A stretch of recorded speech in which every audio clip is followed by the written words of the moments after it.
What's up YouTube and Multitool people? I'm Joe and you're watching my channel Ink&Iron, here with an initial impressions of this multi-tool. This is the Swiss+Tech 18-in-1. I don't think it has a nickname in particular.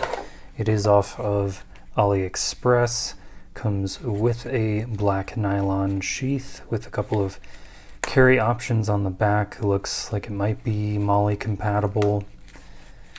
Anyway, let's pop it open and get it near our size comparison tools. As you can see, we are imitating the Leatherman Wave here, except with a pre-installed pocket clip and a few other modifications that we'll talk about. Quick size comparison, here's the Leatherman Arc on the right and the Gerber Suspension NXT on the left here. So you can see we're roughly in the same size category as a lot of popular multi-tools.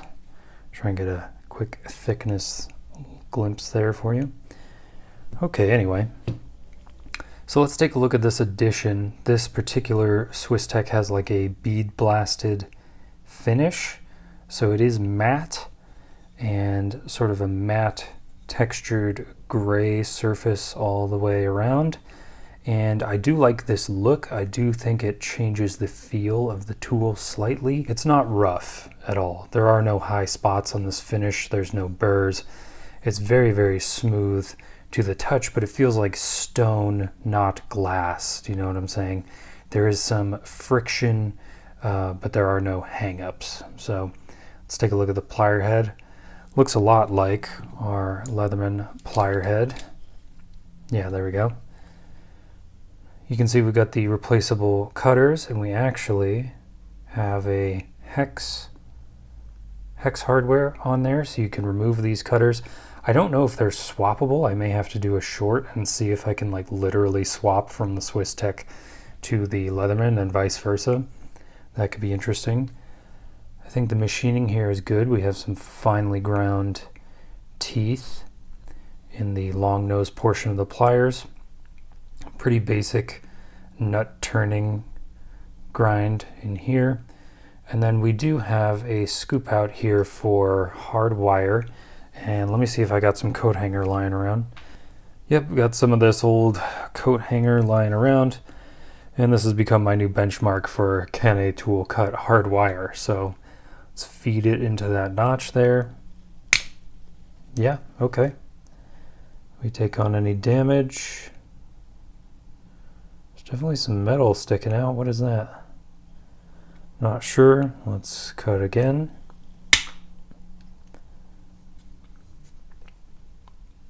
Okay, looks all right. Looks capable of handling a wire coat hanger. That's good. The action on the pliers is not great. I think it has something to do with this textured finish on here. I think it needs a bit of break-in. I don't think that's going to take very long because this is not like the most premium multi-tool available. This is less than $40 on AliExpress here in December 2023. So we do have a pre-installed pocket clip. Looks like it's working just fine. We have our exterior tools. Here's a folding knife. Very reminiscent of the Leatherman. Just to get a, side by side of the grinds here. Yeah, definitely taking our inspiration from the Wave, and the Wave's patents have expired, so this is not illegal, even if it's making us a little bit more uncomfortable about the design of this tool. Here's the serrated blade, very close to what Leatherman does with their serrated blades. Lockup looks pretty good, maybe a little bit of a late lockup, but it's going to vary a little bit on a multi-tool in general. Here's the saw. Do have a full-size saw. I have not put this Swiss+Tech style saw to work yet. The teeth are quite a bit larger. I've got them touching each other right now, and they are justified more down than they are back for the pull stroke, so it's interesting. I'm sorry for the initial impressions being comparing this to the Wave, but this is imitating the Wave in large part until we get to the inside. But we have one more exterior tool, and that is the diamond file. This is pretty good. The diamond texture feels a little bit rougher than on the Leatherman. The edge file feels pretty dull and useless. I may have to put it to the test, but I mean, it's just sort of a texture. It's not really cutting teeth on here, so we'll see how that performs in real life. And then we have a cross-cut pattern on the back here.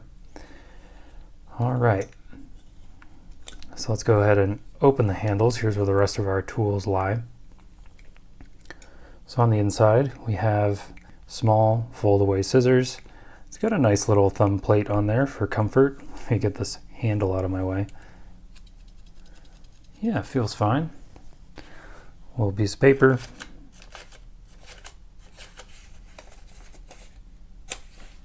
Good to go. So we fold it like that, and then we release this. Here's your locking plate. You can see it's very much like a back lock on a knife. You go ahead and depress that part and then fold the tool back into the handle. What else have we got here? We've got a small flathead screwdriver. Interesting. I don't know what I'm going to be using that for. Here is a can opener, very reminiscent of the Leatherman type can opener. We do have a wire stripping notch down here. I don't know how well that works yet.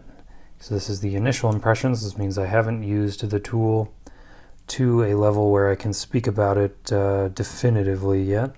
So on the other side, we've got a full-sized 1/4 inch bit driver, which is pretty nice. If you want to extend the tool, you basically have a normal size screwdriver.